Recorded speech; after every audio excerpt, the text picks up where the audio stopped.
obviously kind of set up a completely different type practice to get a lot of different situations. We're going to watch this tape with these guys here after lunch. I don't know how many total snaps, but, we got regular down and distance, we got third down, we got midfield, we got red zone, a lot of special teams work. Over the years, the Hall of Fame weekend historically has been it used to be a scrimmage weekend. And I feel like we got a lot of the things that we used to get when we had a scrimmage. It would be hard for me. Look, anytime you have a drill like that or a practice like that, there's a lot of good on both sides of the ball. A lot of things to clean up, and we we'll be able to do that, get the coaches off the field. I thought they handled it well. No scuffles or anything. Everything was about mental focus from this morning that they got up to coming out here like it was a game. So, any questions? What do you think of Bo's patience in high-pressure situations? I like it. I'm for it. I think it's a trait that when we watched, you see pretty good pocket sense. Doesn't take a lot of sacks. I think he knows when the play's over, time to go. And then I think he can make plays when he's going. So I used to say this all the time, that the sack numbers are a reflection more on the quarterback than the offensive line. And there are some, Breeze was one of those guys, he was a tough sack.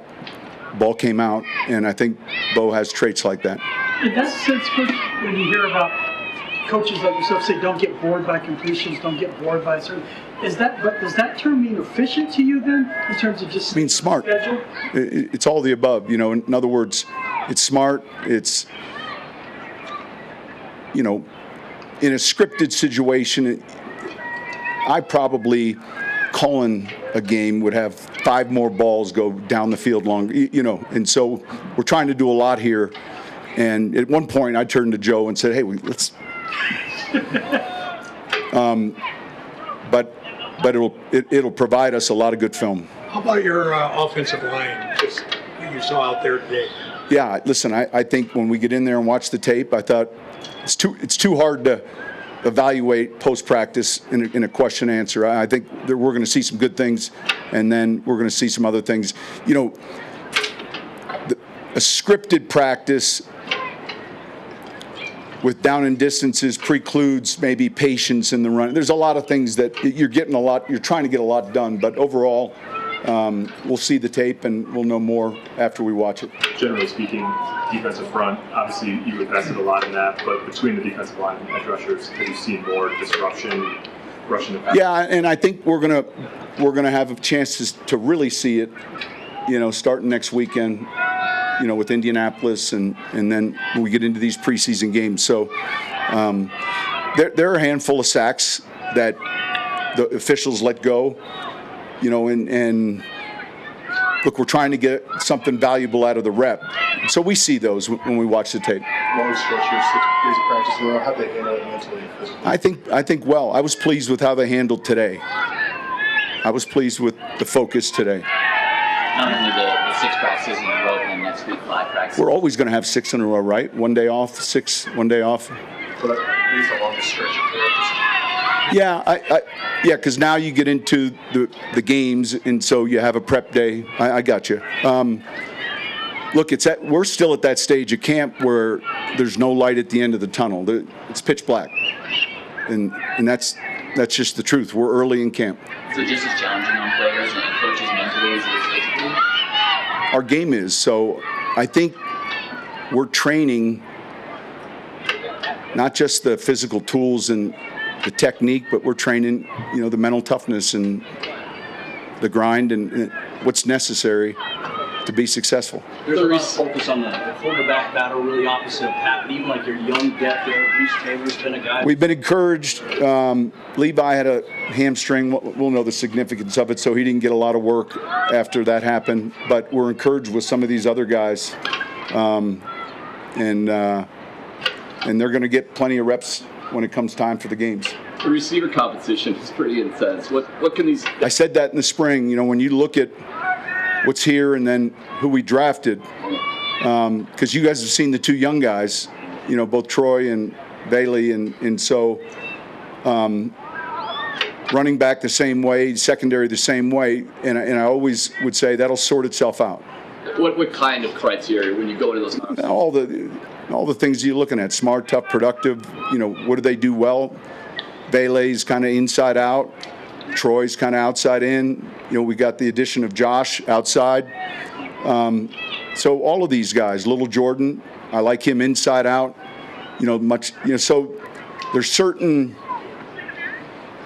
skill sets that they all have, and then some are different than the others. But it's a big room, and I do think there's quite a bit of competition there. When you have a player who maybe makes like one or two big plays, like 3 or 4 days in a row, at what point do you say, okay, maybe let's expand the play sequence? Yeah, well, we would certainly begin in. We're not at that stage where we're menuing or really putting custom suits together for the game plan, but it's everything we do during the week in season. When we see certain strengths, like you mentioned, then there's a name on each play there's a primary receiver when we're throwing the football that a lot of thought has been given about where the alignment is and what he's doing. So, good question. I know you value smart players. The way you run a camp is a little old school, the bashers at the end. How much does toughness matter to you? I think it matters a lot. And I think it matters a lot to their health during the season. We saw that a year ago. 2 years ago, we were 32nd with 134 guys that missed game because of injury. 134. Last year, I think we were 33. We were first in the league. I think you have to build callus. And You want a toughness style of players? yeah, I absolutely do. Yeah, we want a mentally and physically tough team. And you can talk about that, but there's an element to getting it. On the kickoff return, is the blocking going to be the biggest challenge there? Figuring out the I think settling in on, is it a zone scheme or are we going to pin and pull? I call that a gap scheme. If we're going to pin, let one guy go, the off returner come. Mike and those guys they spend a lot of time on looking at those schemes, and then having the officials here this week has been a real big plus, because this is the first time they're officiating it as well. And in a nutshell, if you look at their alignment on that play, they are aligning just like they would an offensive play. So your referee and umpire are behind the kicking team, and they're looking at it like it's a running play. So we just got to be careful that there are not too many holding calls, but their eyes, assignment-wise, would be much like we were running a line of scrimmage play. How do you describe what it looks like when you kick off? Well, I think the most important thing for any fan is there's a box that the ball has to land. Now, look, it's a drastic change, and yet how do you describe the old one back in the, we're all so used to it, and so the young reporters aren't asking me that question. So quarterbacks, they also look at attack and middle of the field well. How critical is it to maintain the middle of the field? Yeah, and some of that is based on the coverage that we play defensively. If we're playing, some of our shells or, too high looks, those are areas that you typically get to. So a lot of it's structured based on a little bit of the scheme that you're seeing defensively, and some of it is by design, and some of it, there were, a handful of off-schedule plays today, I think. That can change with the defense that you're playing. How will you and the coaches spend tomorrow? Yeah, we'll evaluate the tape. We'll also spend time on the roster again. We'll come back in Monday. I'll get these guys out of here for a little bit, and then we'll come back in Monday. All next week, we've already shelled out all the way through Saturday's walkthrough and flight to the airport. Every minute's accounted for next week. You talked about yesterday being the stone in the shoe day for the staff. Are you picking that just here's the day where we want to throw this at them, or are you sort of is it something that you saw or didn't see? I think some of it's your instincts just to just to challenge them.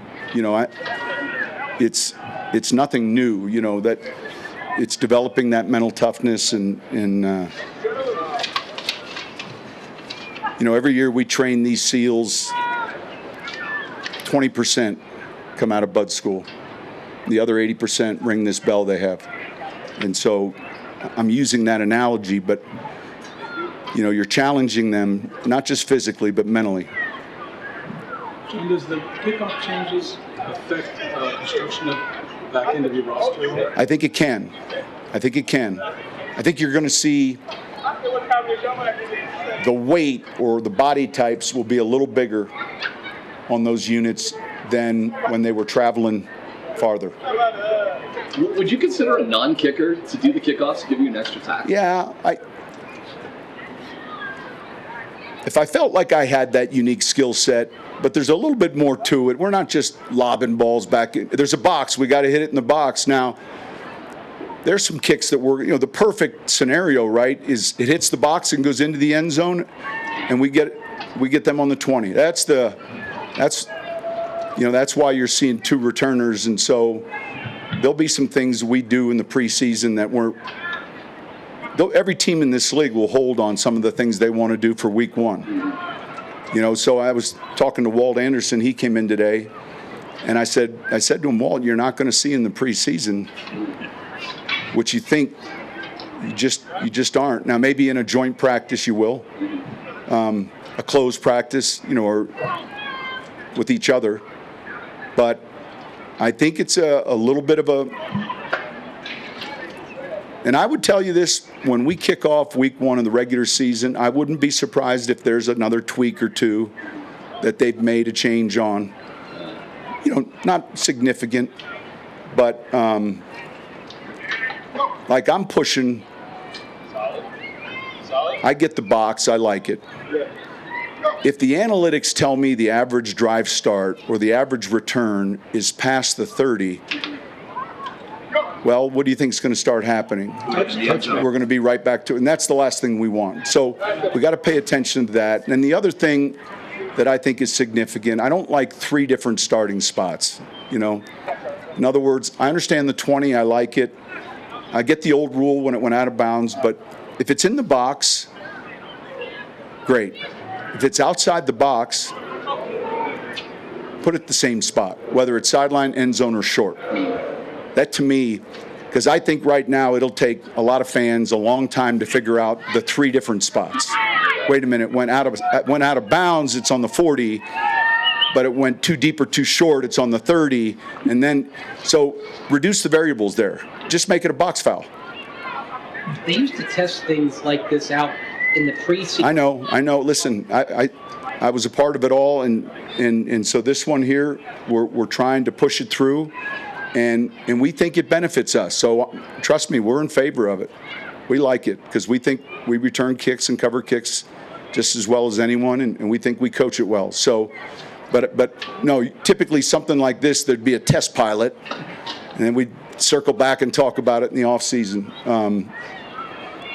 And listen, at the owners' meeting, there was lengthy discussion on this, and it was, when I say close in the vote, and then a second vote. This wasn't just. There was a lot of pros and cons and good discussion.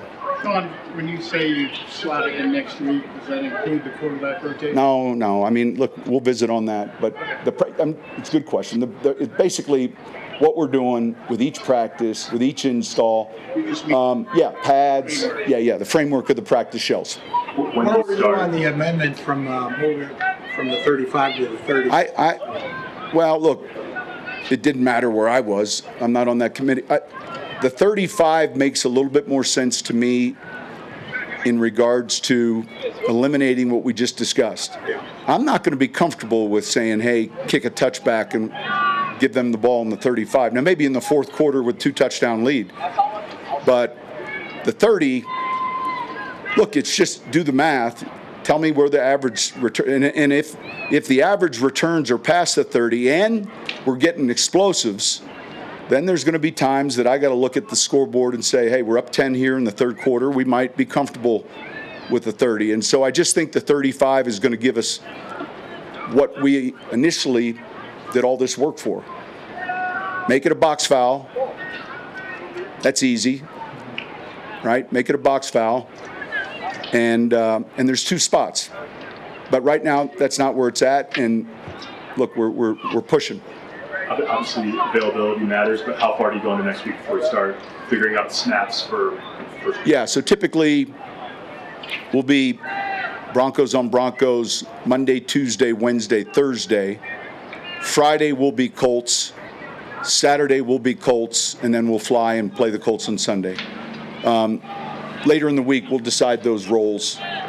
You know, when we break it into phase 1, phase 2, and phase 3, but we'll have that meeting later in the week. Kind of to that point, how do you balance in terms of game prep? Not necessarily scheming for the opponent, but more so your foundational stuff and the looks you're going to get.